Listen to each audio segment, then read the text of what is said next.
घरी त्यांनी कानोले केले असतात, करंजा किंवा कानोले केले असतात. आणखी करंजा कानोले केल्यानंतर ते प्रसाद म्हणून खातात. आणखी महाराजांना देण्याकरता त्यांच्याकडे काही नसतं. तो महाराजाकडे जातो चंदुमुखीन, तर महाराजच त्याला सांगतात, सर्वज्ञ असल्यामुळे महाराज सांगतात की तुझ्या घरी अजून 2 कानोले शिल्लक आहे. ती उतरंडी जी आहे, उतरंडीच्या वरती जे शिंक ठेवलं आहे, ते शिंक 2 कानोले ते मला आणून दे. याला प्रश्न पडतो चंदूच्या बायकोला, आणि चंदूलाही प्रश्न पडतो की अरे बा सगळे कानोले तर खाल्ले गेले आणि वाटप झालंय, नैवेद्य संपलेला, आता महाराजांसाठी कानोले आता क्षणात कसे येईल. महाराज म्हणतो जाऊन तर बघ पहिल्या घरी, त्या शिक्यामध्ये, वरच्या शिंक्यामध्ये कानोले आहेत अजून. चंदू आपल्या बायकोवर घरी जातो, आणखी शोधाशोध करतात आणि त्याला सापडतात अरे या शिंक्यामध्ये 2 कानोले ते शिल्लकच आहे. आणि महाराजांना कसं कळलं की 2 कानोले शिल्लक आहे म्हणून. ते मोठ्या आश्चर्यचकित होऊन देवाची कृपा प्राप्त झाली की 2 कानोले घेऊन महाराजांकडे जातात आणि महाराजांना कानोले अर्पण करतात. ते आता याच्या पाठीमागे अशी गोष्ट सांगताना महाराज त्याचा जो अर्थ लावतात किंवा सांगितला इथे जे की महाराज त्रिकालाबाधित त्यांना ज्ञान असल्यामुळे, त्रिकालाज्ञ असल्यामुळे, सर्वज्ञ असल्यामुळे त्यांना हे कळतं की कुठे काय घडतंय कुठे नाही. पण त्याचा संबंध आपण असा जोडायला पाहिजे की प्रपंचात राहून आपण देवाचं स्मरण करत नाही.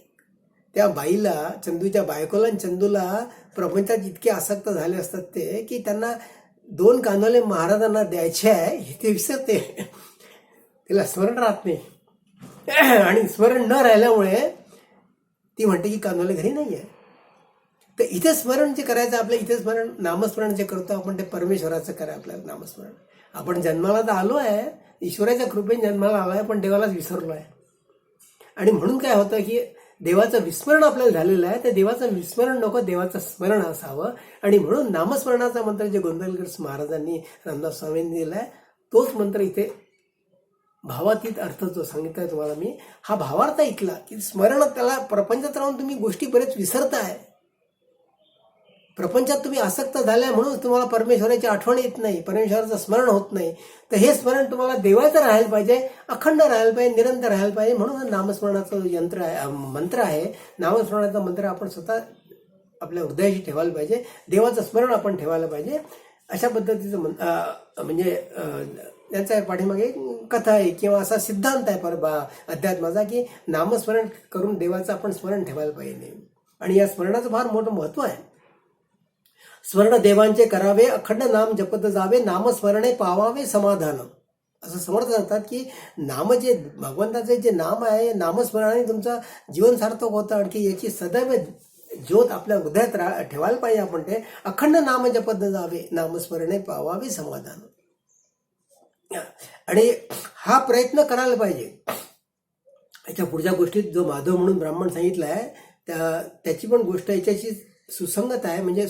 म्हणजे याला धरून आहे कशी की हा माधव ब्राह्मण जो आहे हा, त्याचे सगळे कुटुंबातले व्यक्ती मृत्युमुखी पडले असतात. मुलगा, बायको, आई वडील, तो एकटाच असतो शिल्लक. तर तो महाराजाकडे आपला गाराणा घेऊन येतो तो की महाराज माझं काही आता कुटुंबात, समाजामध्ये काही म्हणजे माझे कोणती आप्तस्वजन राहिलेच नाही, आता मी तरी काय करू. आणि तो हट्ट करून बसतो महाराज हो की मी आता इथं उठणार नाही, तुम्ही मला याच्यावर काहीतरी उपाय सांगा. तर महाराज म्हणतात अरे तू जन्मावर जो उपाय करायला पाहिजे तू केला नाही, आता माझ्याकडे येऊन काय उपाय मागतो तू. तुला जन्मभरात कधी देवाचं स्मरण आठवलं नाही, देवाची पूजा केली नाही, नामस्मरण कधी केलं नाही. आता म्हणतो की आता मराल टेकला आहे, म्हणजे तुझं आयुष्य संपुष्टात येतं आहे आणि तुझे सगळे आप्तस्वजन कोणी तुझ्या बरोबर नाही, म्हणून तू मला माझ्या पाठीमागे येऊन मग इथे हट्ट देऊन बसला आहे. तर महाराज त्याला समजवतात की अरे तुझा जन्म असा चाललाय, पण तुझ्या तोंडी देवाचं नाव कधी येणार आहे, रामनाम तुझ्या मुखी कधी येणार आहे, तुझ्या रामनाम मुखी. आता जर तू रामनाम नाही घेतलं, नामस्मरण नाही केलं, तर तुला नरकयातना भोगावं लागतील तुला. आणि नरकयातना ह्या पृथ्वी तलावरच्या ज्या देह यातना याच्यापेक्षाही भयंकर नरकयातना आहे. असा महाराज त्याचा खुलासा करतात किंवा त्याचं डोक्यातलं जे खूळ असतं की परमेश्वर नाही आहे आणखी स्मरणाने काय होतं, तर असं माणसं असं सांगतात की तुला नरकामध्ये याच्यापेक्षा भयंकर यातना तुला भोगावं लागतील. तर त्याच्या डोक्यात प्रकाश पडतो त्या माधव ब्राह्मणाच्या, अरे मी तर जन्मभर कधी देवाचं नाव घेतलंच नाही, देवाला विसरूनच होतो मी. आता मृत्युमुखी पडायची वेळ आली आहे, माझे काही वर्ष शिल्लक राहिले आहे, काही दिवस शिल्लक राहिले आहे, आणि मी जर देवाचं नाव घेतलं नाही तर माझं काय होईल. आणि मला नरकात जावं लागेल आणि की यमयातना मला भोगावं लागतील, तर हा त्याच्यापेक्षा आता नाम घेऊन कमीत कमी जे काही आयुष्य शिल्लक आहे त्याचं तरी मला सार्थक करू द्या, असं त्या माधवाला वाटतो. आणखी तेच नामस्मरणाचं महत्त्व रामदासांनी सांगितलं आहे आणि इतर ग्रंथामध्ये, पोथीमध्ये, भागवतामध्ये आणखी ज्यामध्ये सांगितलं आहे, नामस्मरे निरंतर ते जाणावे पुण्य शरीर महादोषांचे गिरीवर रामनामे नासती. इतकी रामनामात इतकी मोठी शक्ती आहे की रामनामाच्या शक्तीमुळे तुम्ही तुमचे सगळे पाप धुवून टाकू शकता. आणखी तर मृत्युमुखी असताना अंतकाळी जर तुम्ही रामनाम घेतलं तर तुम्हाला त्याची परमगती प्राप्त होते, तुम्हाला मोक्ष मिळतो. हे त्याचं वैशिष्ट्य आहे नामस्मरणाचं. आणि आपली अशी असते की आपण इतकं प्रपंचात आसक्त आणखी दंग झालो असतो, मग्न झालो असतो की आपल्याला देवाचं स्मरणच येत नाही. जे काही केलं ते मीच केलं, जे काही केलं ते मीच केलं, माझाच कर्तेपणा आपण दाखवत असतो प्रत्येक बाबतीत. हा कर्तेपणा अभिमान त्यागा, तुम्ही विषय त्यागा आणि रामनाम घ्या. परमेश्वर तुमचा आहे, तुम्ही परमेश्वराचे व्हाल, परमेश्वराची कृपा तुम्हाला प्राप्त होईल. आणि नामस्मरणाचा तुम्हाला उल्लेख पुराणामध्ये बऱ्याच ठिकाणी केलेला आढळतो. भक्त प्रल्हाद राक्षसी कुळात जन्म झाला असून त्याला विष्णूचा नामस्मरणापासून एक क्षणही त्याचा जात नव्हता. तो विष्णूला आपलं कैवारी समजत होता. आणखी त्याने शेवटपर्यंत नामस्मरण केलं. त्याच्या वडिलांनी त्याला मृत्युमुखी टाकण्याचा प्रयत्न केला, पण तो वाचला शेवटी. म्हणजे भगवान किंवा परमेश्वर तुम्हाला त्या अशा संकट काळातून वाचवतो, तुमचे गंडांतर टाळतो तो, आणखी तुम्हाला परमगती प्राप्त करून देतो, मोक्ष प्राप्त करून देतो. म्हणून त्याचं तुम्ही हे करायला पाहिजे. महाभक्त प्रल्हाद हा दैत्यकाळी जपे रामनामावली नित्यकाळी. नित्य नेमाने हा भक्त प्रल्हाद विष्णूचं स्मरण करत होता. अशाच पद्धतीचे बरेच उदाहरणं तुम्हाला पुराणात पाहायला मिळेल की नामस्मरणाने लोक तरुण गेले आहेत. तर प्रपंचात राहून तुम्ही प्रयत्न करणं आवश्यक आहे. इथे महाराज सांगतात काय आहे की चंदूचं उदाहरण, चंदू तर विसरूनच गेला होता देवाला, कांदोले ठेवले आहेत, प्रपंचात आसक्त झाला म्हणून महाराजांना विसरून गेला होता. महाराजांना नैवेद्य किंवा महाराजांना प्रसाद द्यायला पाहिजे हे त्याचे ध्यानीमनी नव्हतं. आणि माधव ब्राह्मणाला सगळ्यात शेवटी आठवलं की बाबा जन्मभर मी सगळे दुःख झेलत आलो आणि आता माझा सुद्धा काळ असा निघून जाईल, मृत्युमुखी पडेल मी, तर माझं कसं भलं होणार आहे. म्हणून तो महाराज जाऊन हट्ट करतो. महाराज म्हणतात तू नामस्मरण जन्मभर केलं नाही, आता तुला सगळ्या गोष्टी आठवल्या, आता तुझा जे राहिलेला देह आहे किंवा राहिलेला जो काळ आहे त्याला तरी तू सार्थक कर, नामस्मरण कर, देवाचं नाव घे. हे नामस्मरण करायला पाहिजे. म्हणून प्रपंची प्रयत्न करावा आणखी परमार्थ आधार घ्यावा. समर्थांचं वाक्य आहे, समर्थांचं वचन आहे जुन्या दासबोधामधले, प्रपंची प्रयत्न करावा. म्हणजे प्रपंचात राहून तुम्ही परमेश्वर प्राप्तीचा प्रयत्न करायला पाहिजे, त्याची उपासना करायला पाहिजे, त्याची पूजन करायला पाहिजे, नामस्मरण करायला पाहिजे. तर प्रपंची प्रयत्न करावा आणि परमार्थी आधार घ्यावा. म्हणजे तुमचा आधार तुमची काही शेतीवाडी जमीन जुमला नाही आहे, आपतेष्ट कुटुंब तुमचे आधार नाही आहे. म्हणजे माधव ब्राह्मणाला वाटत होतं किंवा माझं कुटुंबच माझा आधार आहे, पण तसं नाही आहे. ते तुमचा आधार आहे परमेश्वर. म्हणून जर तुम्ही मृत्युमुखी असताना जर रामनाम घेतला तुमचं जीवन सार्थक होईल.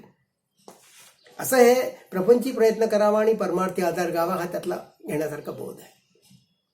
आता एक शेवटली गोष्ट बघू, पिंपळगावची गोष्ट आहे. पिंपळगावच्या अरण्यामध्ये एक शिवमंदिर होतं, फार जुनं शिवमंदिर होतं म्हणतात, ते हेमाडपंथी बांधलेलं. तिथे महाराज असे लोकांच्या नजरात चुकून कधी तिकडे गेले, तिथे मंदिरात बसून राहिले, आणखी मंदिरात त्यांचं ध्यान लागायचं, आणखी तिथे आत्मचिंतन करायचं. तर तिथे गुराखांची मुलं गुरं चारण्याकरता आणत होते. ते मुलं मंदिरात जाऊन बघितलं तर मग त्यांना असा महाराजांचा साधू एक बसलेला आहे, कोणाशी बोलत नाही, निपचित अवस्थेत पडलेला आहे असं त्यांना आढळलं. तर मुलांनी महाराजांना पाणी आणून दिलं, भाकरी आणून दिलं, पण महाराजांनी ते प्राशनच केलं नाही, म्हणजे भाकरी खाल्ली नाही आणि पाणी पिले नाही. तर मुलांना वाटलं की निश्चितपणे हा काहीतरी साधू पुरुष आहे की ज्याला अन्नाची शुद्ध नाही आहे, आणखी निपचित पडलेला आहे, निश्चितपणे त्याची समाधी लागलेली आहे.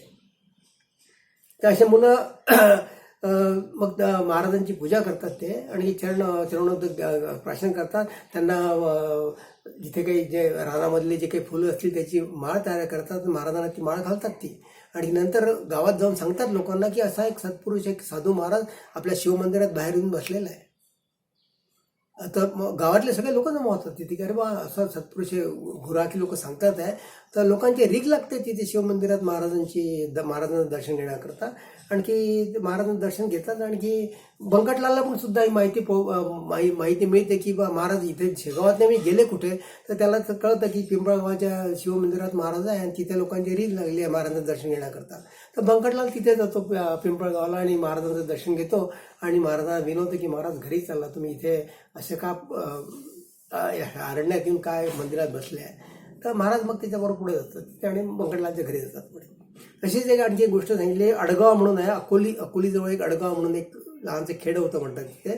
तर महाराज असे एकदा नजर चुकून अडगावी जाऊन बसतात तिथे. आणखी अडगावी महाराजाला उन्हाळा असतो त्यावेळेस, तप्त ऊन असल्यामुळे घामाच्या धारा लागल्या असतात. आणखी जीव त्यांचा तळमत असतो पाणी पिण्याकरता. तर तिथे कोणी त्याला म्हणजे ओढा पण नसतो, विहीर पण नसते आणि जवळपास कोणी त्याला माणसंही दिसत नाही की आता महाराजांना की बा कोणी आपल्याला पाणी मिळेल, आणून देईल किंवा आपण पाणी प्राशन करता येईल. तर तिथे एक भास्कर म्हणून शेतकरी दाखवलेला सांगितलेला आहे. त्या भास्कर शेतकरी त्यावेळेस पाण्याची अडचण असल्यामुळे, दुष्काळ असल्यामुळे पाण्याचा आपल्या घरूनच शेतात निघताना घागर भरून पाणी घेऊन जायची, भाकरी घेऊन जायची आणि शेतात मग न्याहारी प्राशन करून आपण कामाला लागायचं आणि पाणी जे घागरीत आणलं ते पाणी प्यायचं, असं शेतकऱ्यांचा तिथला दिनचर्या होती. तो भास्कर शेतकरी महाराजांच्या नजरेत पडतो. महाराज त्या भास्कर शेतकऱ्याचं जाऊन भास्करला म्हणतात, अरे बाबा मला थोडंसं पाणी दे, मला खूप तहान लागली आहे, अंगातून घाम वाहतो आहे, आणखी माझा घसा कोरडा पडलेला आहे. तर इथे सुद्धा भास्कराचं असं असतं की भास्कर महाराजांना पाणी देत नाही. आता महाराज पाणी अशी इतकी साधी गोष्ट म्हटल्या जाते, पाण्यासारखं दान नाही कुठलं म्हणतात, अन्न आणखी पाण्यासारखं दान नाही आणि ते तुम्हाला ज्याला देता येईल किंवा जो मागेल त्याला द्यावं असं म्हणतात. ते अन्न आणखी पाणी जीवन आहे आपलं हे. तर ही जी भूतदया आहे, ही भूतदया या गोष्टीतून दिसून येते की तुम्ही लोकांना परोपकार करा, अन्नदान करा, तुम्हाला लोकांना पाणी द्या. तर हा भास्कर उलट तीच जी प्रती याची दाखवली होती याच्यामध्ये सोनाराची. पुढे पहिली जी गोष्ट सांगितली तुम्हाला मी की सोनार विस्तव देत नाही महाराजांच्या चिलमे करता, तसाच हा भास्कर इथे महाराजांना पाणी देत नाही प्यायला. तो म्हणतो तू नंगा साधू आहे, तू पाणी घेऊन काय करशील, माझं पाणी संपून जाईल, मला पाणी मिळणार नाही वगैरे वगैरे अशा बऱ्याच गोष्टी सांगतो. तर मग शेवटी तिथे तो म्हणतो विहीर आहे तुझ्या शेतामध्ये, म्हणते विहीरमध्ये कोरडी आहे. तर महाराज त्या विहिरीकडे जातात. महाराज विहिरीकडे जातात. तर हा वेड्यासारखा वाचतो भास्कर की अरे बाबा तू वेडा आहे, तू त्या विहीर कोरडी पडलेली आहे, तिथं पाण्याचा झरा नाही काही नाही, आता तिथे तुला कुठे पाणी मिळणार आहे. तर हा भास्कर हसतो ते महाराजांवर की महाराज विहिरीकडे चालले पाणी प्यायला. तर महाराज विहिरीकडे जातात, तिथे बघतात विहीर खरंच कोरडी असते आणि महाराज तिथे समाधी लावतात. आपली समाधी लावून श्रीमंत नारायणाचं विष्णूचं स्मरण करतात महाराज.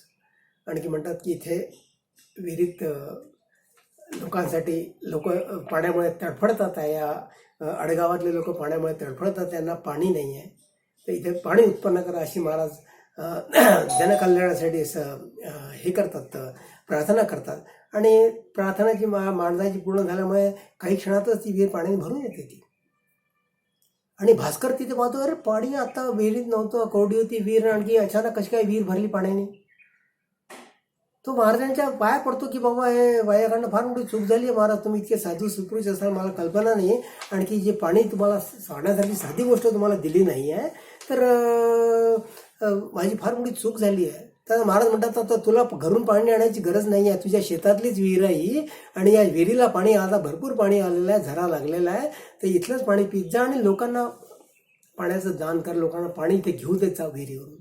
तो म्हणतो महाराज मी समजलो तुमचा उपदेश काय आहे, आता ही इथे मी बगीचा लावेल, चांगली शेती करेल, आणखी याच्यातून जे काही उत्पन्न मिळेल ते सगळं लोक कल्याणार्थ मी वापरेन. ते इथे त्यांनी सांगितलं आहे, ऐसे विनविता ईश्वरा विहिरी लागी फुटला झरा, उफाळायच्या साथीरा विहिरी भरली क्षणामध्ये. त्यांचा याच्यातलं हे आहे.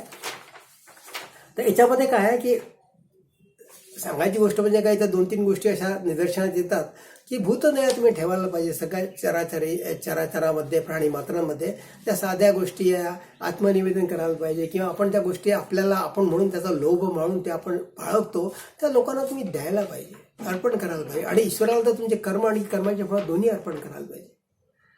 अशा पद्धतीचे हे आज 3, 4 आणि 5 अध्याय आपले संपलेले आहे इथे. आणखी या पोथीतून असा बोध घ्यावा, आणखी आपण आचरणामध्ये आपला क्रियापाठ करायला पाहिजे. त्याशिवाय आपल्याला हे होत नाही. नुसतंच ऐकून पोथी ठेवून द्यायची त्याने हे बरोबर नाही. असं आपण इथे थांबू. जय जय रघुवीर समर्थ. व्हिडिओला लाईक करा, सबस्क्राईब करा, शेअर करा.